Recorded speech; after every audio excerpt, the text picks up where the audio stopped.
2월 14일 금요일 누가복음 3장 1절로 14절 주의 길을 예비하라입니다. 광야에 있던 요한에게 하나님의 말씀이 임하십니다.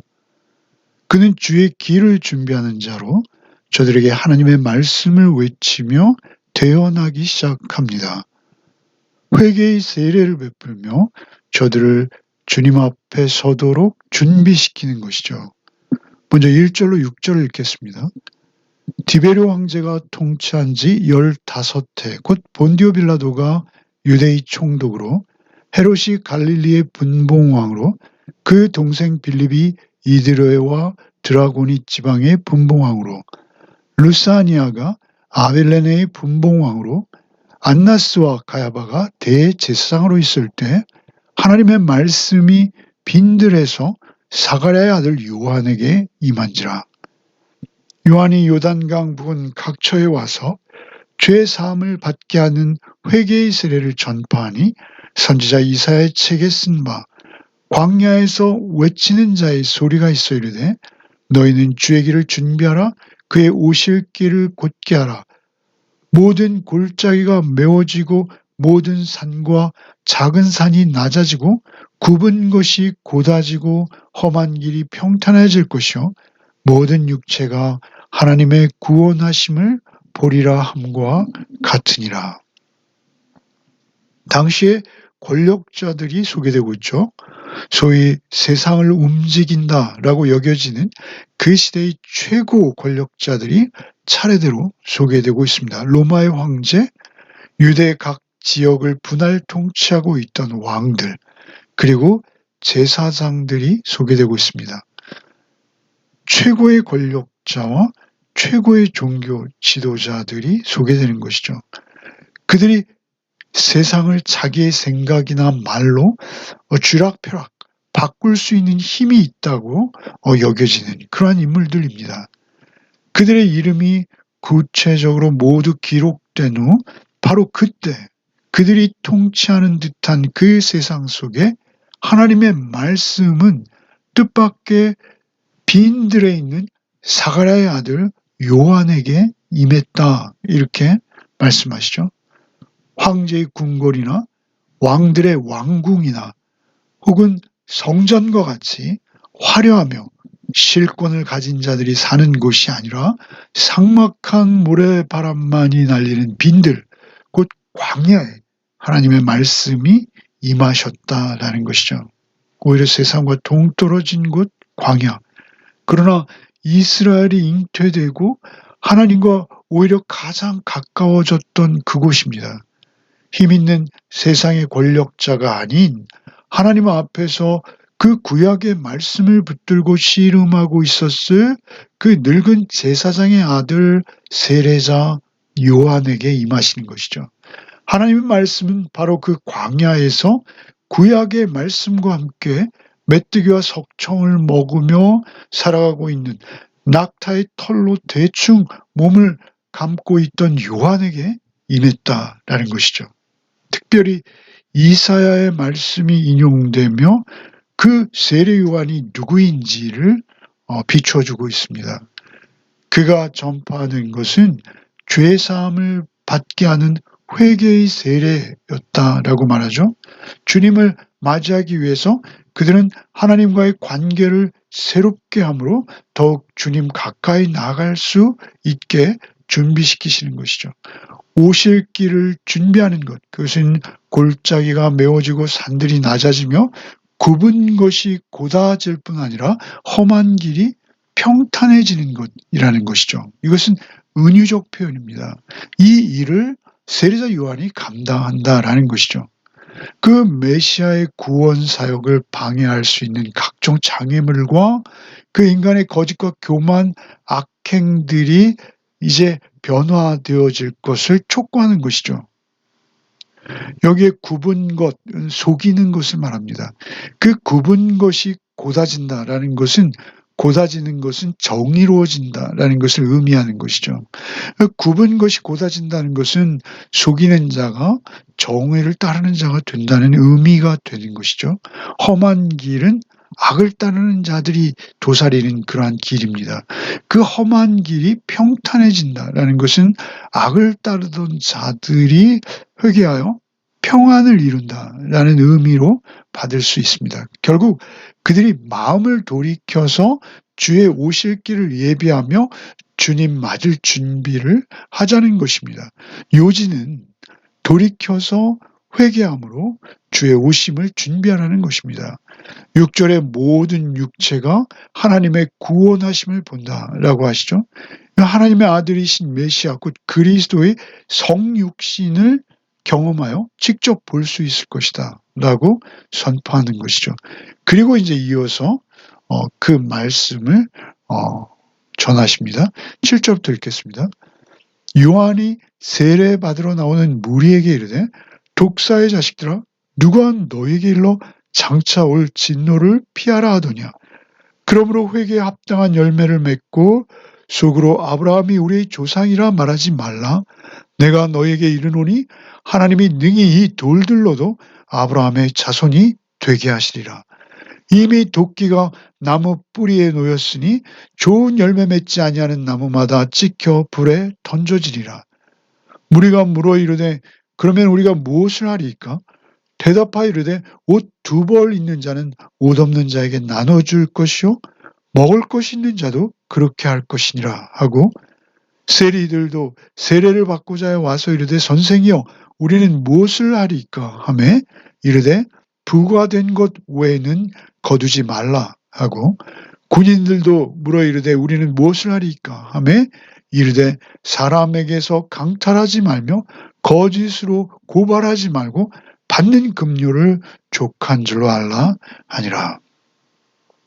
요한은 세례받으러 모여오는 사람들에게 독사의 자식으로 부르고 있습니다. 그들은 스스로 아브라함의 자손이라고 속으로 여기고 있었습니다. 믿음의 조상 아브라함의 피를 받은 후손이라는 자긍심으로 살아가고 있었던 것이죠. 그러나 아브라함이 그들의 조상이 아니라 뱀이 너희들의 조상이다 라고 하시는 것이죠. 뱀의 자식들이다 라고 하는 것이죠. 뱀은 우리가 잘 알듯이 하나님을 대적하는 존재입니다. 저들은 하나님을 대적하는 삶을 살고 있으면서도 세례를 받아서 하나님의 진노를 피하려 하고 있다라고 지적하시는 것이죠. 물에 들어갔다 나오는 어떤 행위로 하나님의 심판을 면할 수 있다 여기며 요한이 있는 빈들로 나온다라고 지적하는 것입니다. 그러나 아무리 물에 들어갔다 나와도 진정한 회개와 돌이킴이 없다면 그것은 생명력 없고 아무 쓸모없는 돌과 같은 존재, 아니 독사의 자식들일 뿐이다 라고 말씀하시는 것이죠. 너에게 필요한 것은 어떤 형식적인 세례와 같은 종교적 행위나 절차가 아니라 회개에 합당한 열매라고 하십니다. 회개하는 자, 하나님을 향해서 그 성품과 인격의 변화를 경험하는 자에게는 그가 의도하거나 의도하지 않거나 그저 그들의 삶 속에 자연스럽게 맺히는 열매들이 있다는 것입니다. 하나님의 공의와 하나님의 사랑으로 회복된 자의 성품에서 흘러나오는 삶의 열매들이 자연스럽게 그들의 생활 속에 맺힌다. 이렇게 말씀하시는 것이죠. 하나님께서는 바로 그 열매를 바라신다라고 말하는 것입니다. 너희가 그렇게 열매 맺지 못한다면 하나님께서는 이 돌들로도 아브라함의 자손이 되게 하실 것이다. 이렇게 말씀하시죠. 돌들도 아브라함의 믿음을 따라 살아갈 수 있게 하시는 것이 하나님의 능력이라고 하시는 것이죠. 여기서 돌이 의미하는 것은 이스라엘 밖에 있는 자들, 이방인을 의미합니다. 흙으로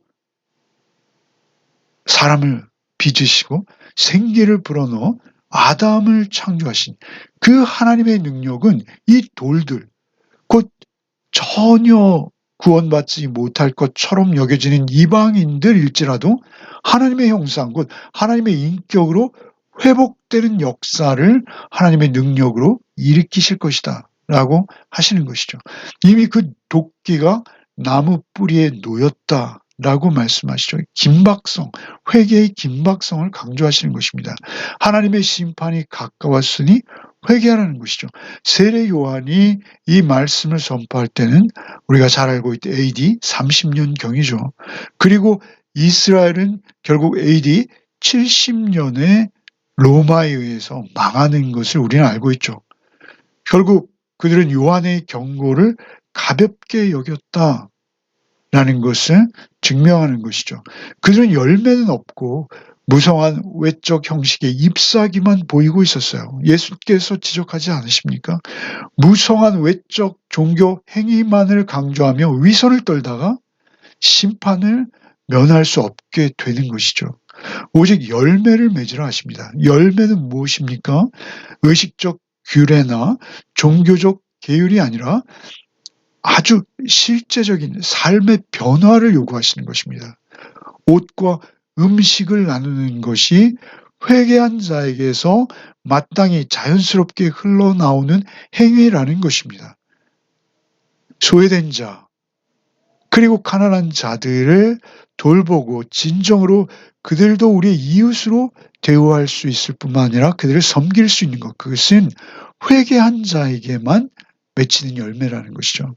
세리는 직업을 바꾸거나 세법을 바꾸거나 그러는 게 아니라 그들이 회개함으로 변화를 받아서 부과된 세액만을 거두라는 것입니다. 부과된 세액 이상 거두지 말라는 것입니다. 착복하는 것을 멈추라는 것입니다. 그것이 열매라고 하십니다. 군인들도 역시 마찬가지죠. 군인들이 가지는 폭력, 그 힘을 자기의 이익의 수단으로 삼지 말라는 것입니다. 군인들이 지닌 그 무기를 가지고 횡포를 일으킨다면 안 된다는 것입니다. 작은 급료일지라도 그것으로 만족하는 삶을 사는 것이 그 삶 자체가 회개에 합당한 열매라는 것입니다. 해서는 안 될 짓을 하지 않는 것, 그것조차 회개로부터 나오는 것입니다. 그리스도인이 맺는 열매는 주님 없이는, 주님의 은혜 없이는 맺을 수 없다는 것입니다. 내가 죄를 짓기 쉬운 사람이라는 것을 우리는 늘 인식해야 합니다. 그리스도인은 어떤 존재입니까? 늘 주님을 힘입어 회개할 때에만 합당한 열매를 맺게 하실 것을 믿는 것이 그리스도인입니다. 그리스도인으로 맺는 열매는 우리 안에 하나님의 은혜가 늘 흐르고 있다라는 것을 증거하는 열매입니다.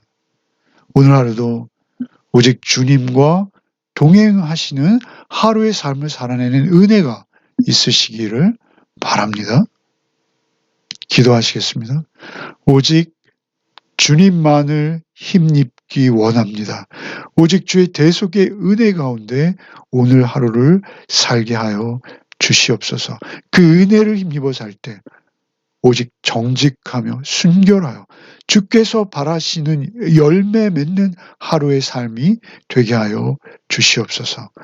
오직 성령님의 동행하심만을 바라오니 주께서 오늘 하루를 온전히 동행하여 주옵시고 주의 은혜를 떠나지 않는 자가 되게 하여 주옵소서. 예수 그리스도 이름 받들어 기도하옵나이다. 아멘.